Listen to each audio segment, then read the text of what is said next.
Speaking of reliability, a podcast with good friends talking with you about reliability engineering topics.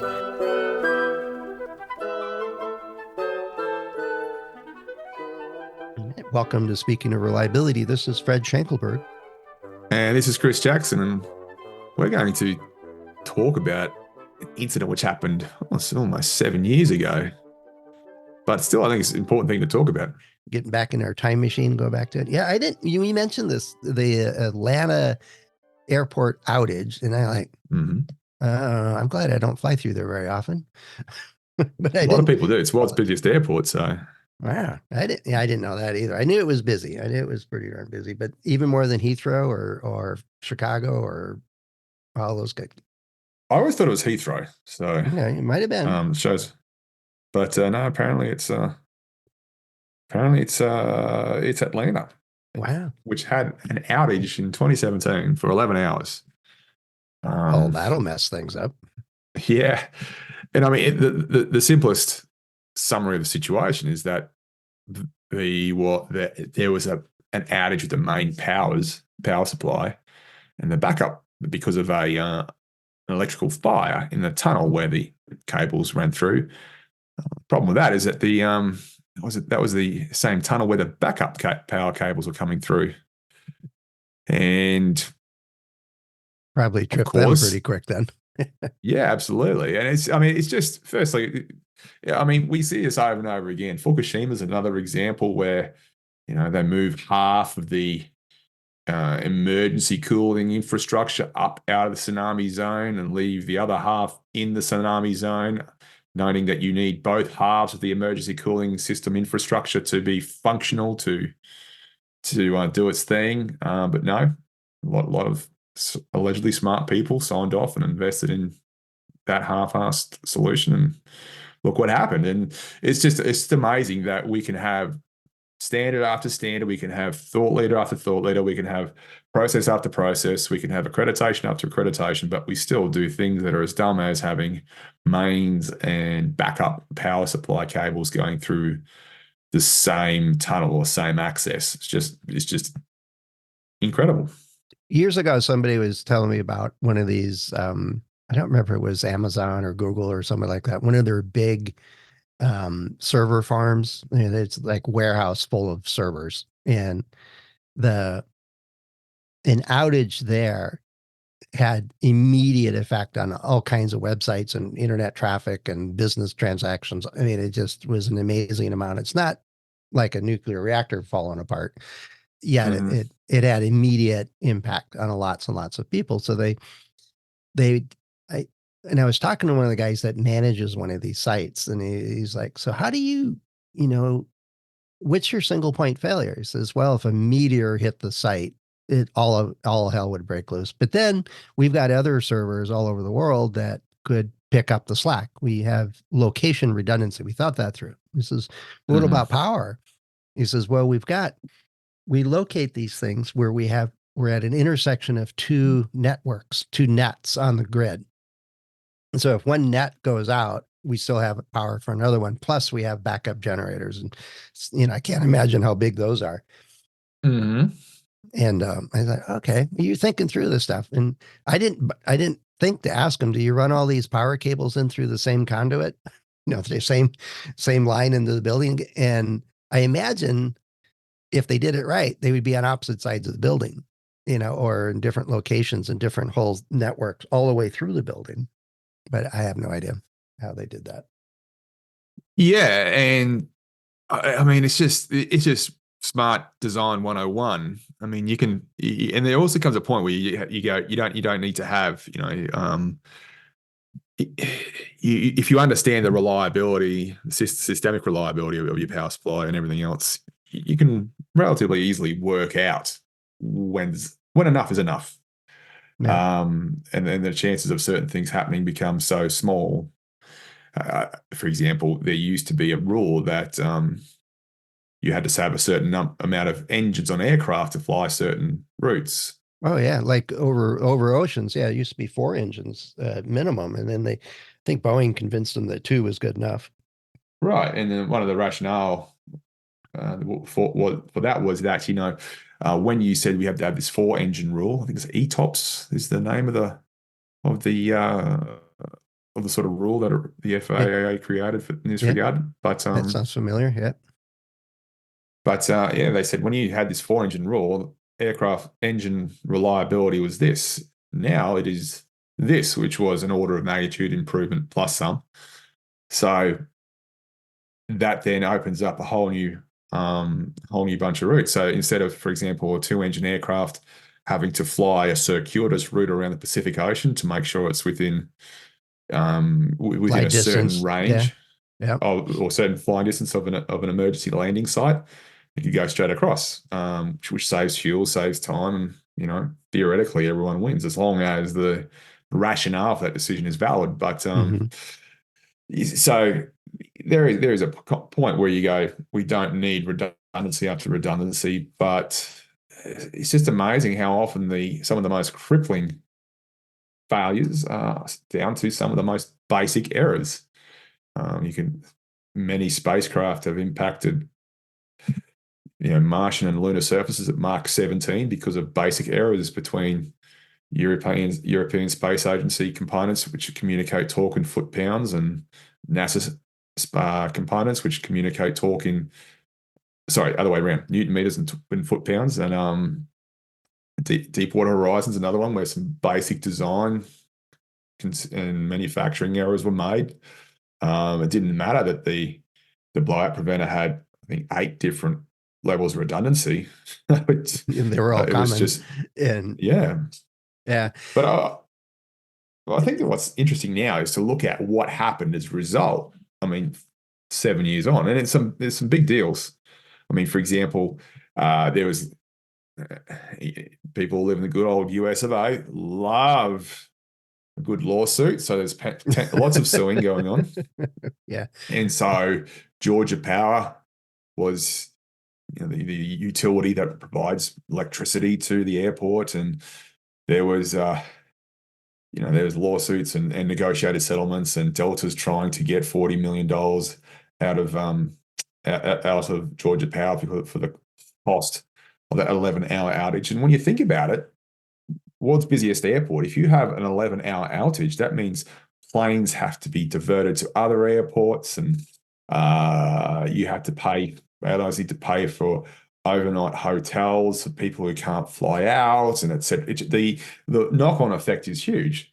But Georgia Power has since agreed to add backup power generators as part of the settlement, and the airport says, for example, that saved nearly $100 million in capital expense. And you go, no, it saved you $100 million in capital expense, but I guarantee you over the next couple of decades, the customers of Georgia Power will be paying for that, Yep. because it doesn't just magically come from thin air.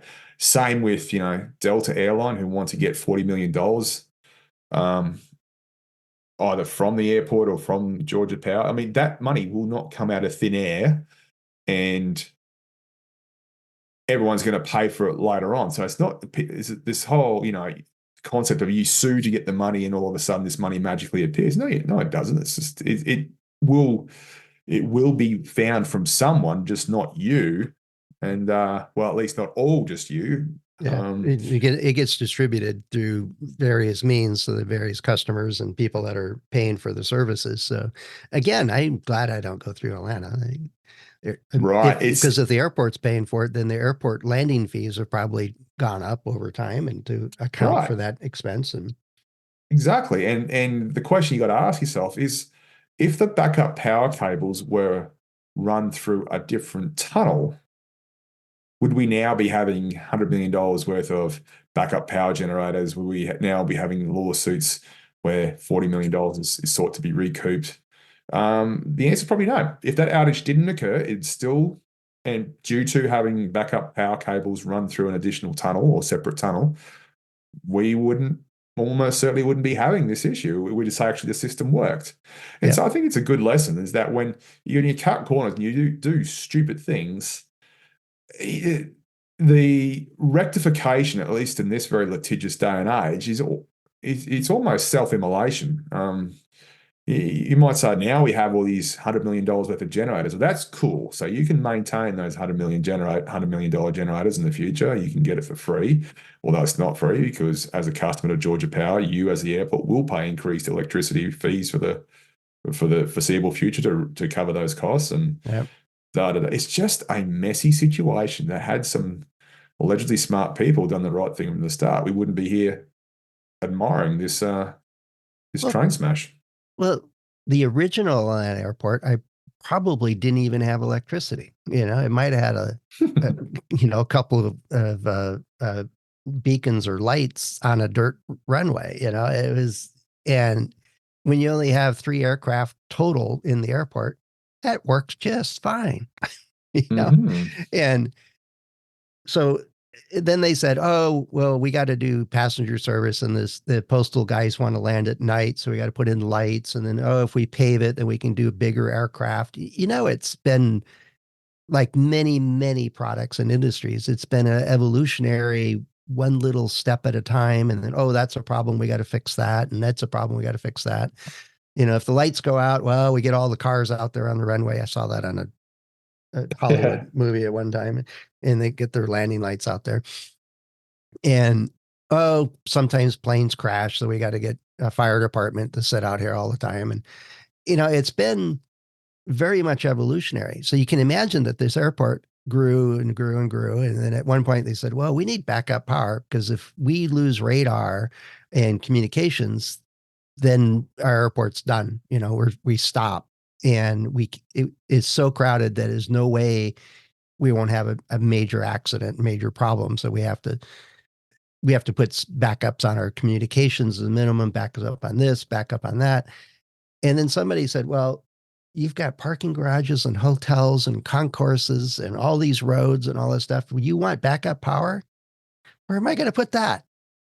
Oh, here's a big hole in the ground. Let's put it in there. Mm. I'm quite sure the decisions were incremental and what are my current circumstances? How am I going to solve this particular problem? And, Mm. you know, we're all do that. Vast majority of products, vast majority of systems and factories and so on is it's rare that you do a greenfield build. You start from Mm. scratch, scrape the dirt off and rebuild it from scratch. There you can think through all the stuff you need to do. And I bet you there are constraints of time, space, money, all those things that force you to make compromises. And like you said, there's a lot of smart people working on it. Yeah, that's why they're paid the big bucks is to make the appropriate compromises and trade-offs. And we don't always get it right. And I count Oh. myself in that. I think, but I do think uh, you can be very philosophical about being to err is to be human. But running backup power cables through the same tunnel, he just goes, he crosses a threshold that goes well and truly beyond that sort of stuff. Um, Someone might say, yeah, but you don't understand how difficult that tunnel was to additional tunnel would have been and everything else. You go, maybe you're right, but I guarantee you the largely bureaucratic approach that some of these bigger, I know I see this time and time again. Okay, that's going to be too hard. So how do we change the risk assessment to make Mm-hmm. the current risk okay? That's usually what happens Yeah. as a Well, let's get result. rid of the relays from the tunnel and move those somewhere else. So there's nothing moving, and Right. I mean, the other thing is that electrical cable fires are not new. They are part and parcel of having large amounts of volts going through. current. Yeah, it's a thing. So, and of course, in hindsight, there were no videos, there's no fire suppression system, there's none of that. Which would be maybe if that second tunnel was way too difficult to build. Well, there's still options. There's Yep. still, there's still things you can. Fire suppression's a big one. Yeah. Fill it with Um, nitrogen. Let it sit. sure. Yeah. you But know, you can have those. It's not a dumb idea. But even just simply having video cameras down there, so with a Smoke fire suppression detectors. system, yeah, exactly. Well, yeah, I go back to that it's a combination of evolution. And I remember seeing is a colleague of mine when I was, just getting started in reliability stuff. And he says, the system, when they first designed it, went from A to B to C to D, and it just went nice and smooth and it worked. And then we decided to add this feature and we added this option. And now we needed to put another machine here or another process, another inspection. We had a problem with this, so we had to do this step. And so this nice straight linear process ended up with exceptions and alternates and squiggles and oh, we want to do a cost cut. So now it goes this way. And I'm waving my hand in the air and it becomes this jumbled bureaucratic mess of a process that, like, how in the world did we get here? And the way he explained it was, well, originally we were making something very simple, and you can have it any color you want as long as it's black. And that's what we made. And we got good at that. And then somebody said, well, what if we make it a blue one? And it just evolved into this complicated mess. And it was one of these projects where I was trying to figure out, how do we make prototypes faster? And one of the Right. hitches was that the person that was ordering the parts was judged on everything he bought got used, basically. And so there was the design to make it simple. Simple was, there was like a capacitor value that was 100 ohms versus 220 ohms, and the designer was holding off to the last possible minute to decide on which one was right for the circuit. And he was running a bunch of simulations and other stuff to figure it out, but he hadn't decided yet. And that Right. held up the process for 2 weeks. And so then I said, well, what if we buy both? And the procurement guys just had his head exploded. We can't do that. We're not going to use those. And that's the waste and everything else. Here's the project manager of this major project that says it's $1 million a day to run this project because of all Right. the people and all the equipment, all the assets and everything else. And if I can get a prototype in 3 days versus a week and a half or 10 days, that saves us, $5 million of time when the engineers could actually be useful. Because once they finish a design, the time Mm-hmm. between that and when they get their prototype is pretty much wasted time. And then they stay busy doing other stuff, but they have to hold a lot of things before they have the actual prototypes to test it and evaluate it and see what the reality is. And he says, the procurement guy was like, but I don't get that $5 million. And it's one of my favorite lines of my career has been, so do you want me to tell your boss or do you want to have this idea? It's And it. Yeah, I know. I do take the. I mean, I'm going to potentially leap in and defend the blood sucking procurement guy villain as yeah, outlined in this case. But so many companies can sit. You can sit here and talk about how this project costs $1 million per day. So if we save save it 1 day's worth of faff around or firefighting, then we saved ourselves $1 million right. plus some. But and everyone can acknowledge that around board meetings and nod their heads and everything else. But we often train our procurement guys to behave that way. We actually give them bonuses based on how 5% reduction on spare parts or components or material year in, year out. And Mm-hmm. so that poor old poor old procurement guy, not sure if this guy you're referring to was a good guy or not, but I've been in scenarios where I've seen scenarios where you have procurement guys who are fundamentally good guys and saying, yeah, I understand exactly what you're saying, and this is going to be great for the company. We'll save so much time. We'll save so much money. It'll be fantastic. I'll lose my Christmas bonus if that happens. Well, it was, yeah, I don't think he was a technician basically, and he Right, wasn't getting a bonus, and he was a good guy and he right, understood it. And he says, but that's the rules.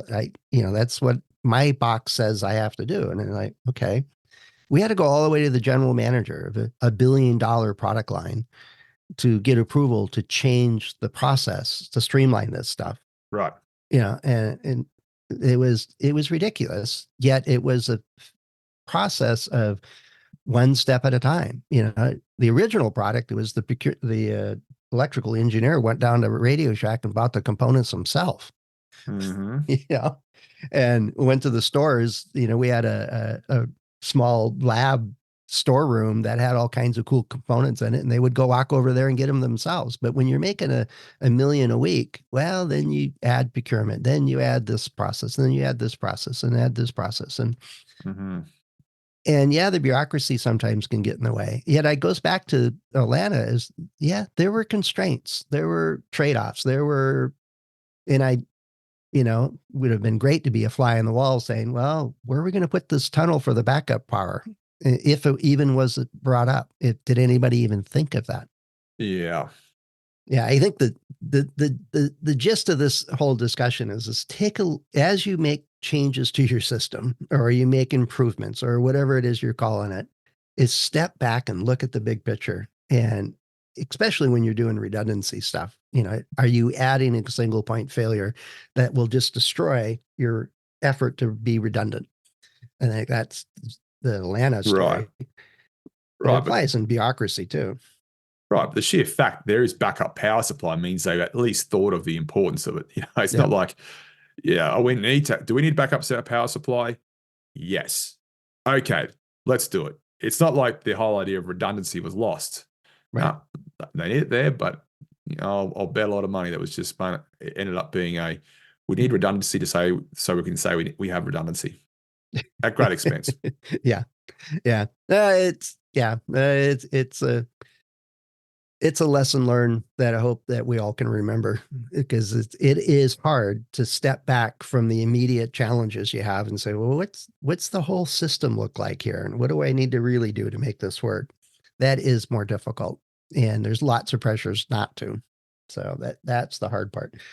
So if you're sitting and listening to this story and unfortunately sitting in Atlanta waiting for your flight that's been delayed or canceled due to a power outage, what's on your mind? How do you approach this, dealing with adding redundancy or not, or single point failure identification, or all the various iterations of this? How do you deal with a complex system? Let us know. Head over to accendoreliability.com/go/SOR. And Chris and I and the other hosts of the show are available through LinkedIn and our about pages. So plenty of ways for you to get in touch with us. So Chris, you got any flights booked through Atlanta coming up? Not a foreseeable future, but I do know there's $100 million worth of backup power generators that have just magically materialized for free. So yeah, cool. Yeah, I'm sure the food at the airport's just as cheap as it was before then. Yeah, exactly. Yeah, maybe that's how they make it up. Anyway, thanks so much, Chris, for bringing this one up. I had no idea Atlanta was out, and I'm glad I didn't know, because back then I was flying a lot. So good for me. All right, cool. All right, thanks, Chris. We'll talk to you soon. Always a pleasure, Fred.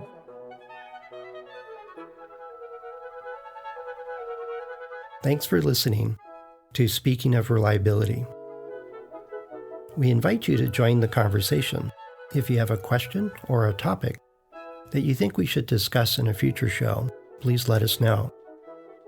You can find a comment box below the episode show notes, or just leave a note as part of a review on iTunes.